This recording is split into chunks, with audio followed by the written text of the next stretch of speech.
साम्राज्य न्यूज, सामान्यांचा असामान्य आवाज।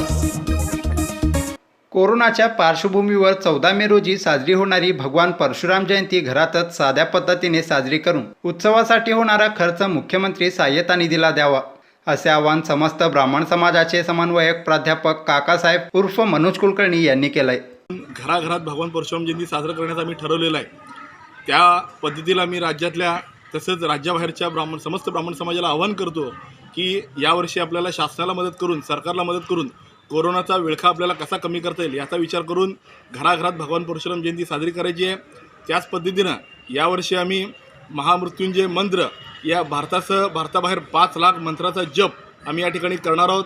त्याचं कारण असं आहे की कोरोनाचा विळखा जो अधिकाधिक घट्ट होत चालला आहे त्याच्यातून कुठेतरी रिलीफ मिळावी, त्याच्यातून कुठेतरी एक कमी व्हावा, लोकांना जगणं सुसह्य व्हावं, यासाठी आम्ही एक महामृत्युंजय मंत्राचा 5 लाखाचा जप करतोय। हा जप भारतासह कॅनडा, अमेरिका आणि दुबई या देशामध्ये सुद्धा आम्ही 14 तारखेला सकाळी 9 ते 10 या वेळेमध्ये आम्ही जप करणार आहोत। या महामृत्युंजय जपाच्या कार्यक्रमासाठी सोलापुरातील पुरोहित संघ यांनी पुढाकार घेतलेला आहे।